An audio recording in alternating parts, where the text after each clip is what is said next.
किसी भी आदमी को जब जन्म लेता तो मौत तो स्वाभाविक है, लेकिन लोग जो संदिग्ध मौत की बात कहते हैं वो जांच का विषय है और जांच में जो सत्यता होती है उसके आधार पर लोगों को बयान देने चाहिए।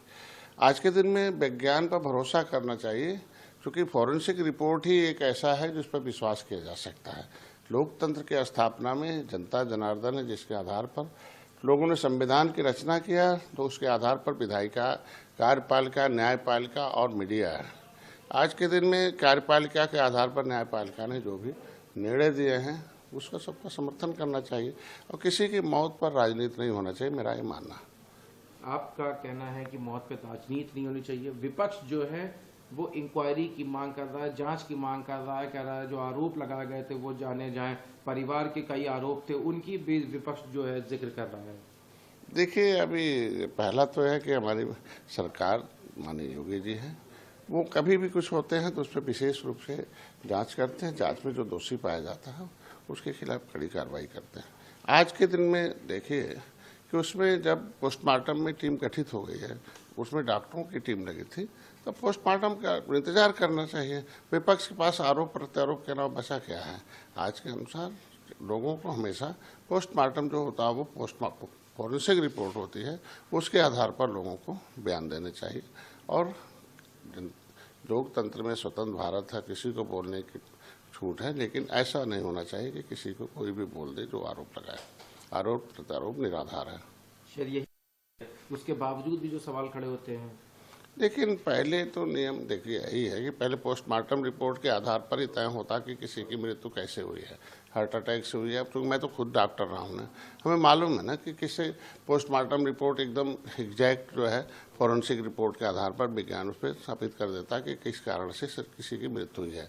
उसके बाद आगे का विषय है। हमारी सरकार हर सवालों पर, जब भी कोई विपक्ष सवाल उठाता है तो उस पर सरकार उनके सवालों का जवाब दे देती है और निश्चित रूप से जांच में जो सत्यता होती है वो आ जाती है। क्या लगता है आपको किस तरीके के?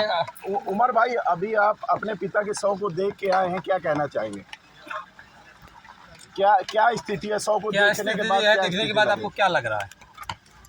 भैया क्या लग रहा है इसको बताने से क्या फायदा, जब माननीय न्यायालय में बता रहे हैं।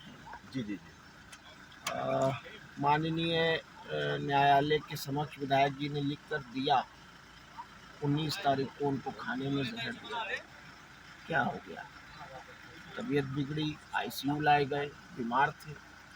12 घंटे के अंदर इतना प्रेशर पड़ा कि डॉक्टर स्वतंत्र रूप से इलाज भी नहीं कर पाए। आईसीयू से आप लोगों ने कभी नहीं सुना होगा कि आईसीयू से इंसान वार्ड में जाता है, प्राइवेट वार्ड में जाता है, या आईसीयू के बाद जो यूनिट होता है उसमें जाता है। यहाँ आईसीयू के बाद सीधा तन्हाई बैरिक जेल की, और तन्हाई बैरिक जेल की, और उसका आलम ये है कि आज प्रशासन सपोर्ट करने को, और हार्ट अटैक के बाद जो सब बात आप लोग के सामने। 100 में कुछ संदिग्ध समझ में आया? 100 को देखकर किसी तरह का संदेह? देखिए, मैंने चेहरा देखा है सिर्फ, और जो हम लोगों को पापा ने खुद बताया है उसके मुताबिक यही है कि उनको स्लो पॉइजन दिया जा रहा था, जिसको वो कई बार से माननीय न्यायालयों में, बल्कि अब तो सारे देश में सब मीडिया के माध्यम से सबको ये बात जान चुका है कि हम पूरा परिवार हमारा और खुद हमारे फादर इस बात को कहते रहे कि हमें जहर दिया जा रहा है, लेकिन कहाँ सुनवाई, क्या सुनवाई? शव के लिए प्रशासन ने क्या बात की? पोस्टमार्टम कब तक होगा? हमारी कोई बात नहीं हुई है। घर के बड़े जो हैं अफजाल बाबा जो सांसद जी, उनकी बात हुई है डीएम साहब से, सबसे वही बात कर रहे हैं, वही बात। वो आएंगे सांसद जी? नहीं, वो आएंगे नहीं, वो बात कर रहे हैं। अब सुबह से हमको अपडेट करेंगे। उनकी तबीयत नहीं ठीक है, वो इस समय दवा लेकर किसी तरह उनको पोस्टमार्टम के लिए क्या कह रहा है प्रशासन? सुबह होगा पोस्टमार्टम, सुबह मजिस्ट्रेट की निगरानी में पोस्टमार्टम। कितने डॉक्टर का पैनल बनाया गया है, क्या कुछ जानकारी? ये सब वो लोग जानेंगे शायद।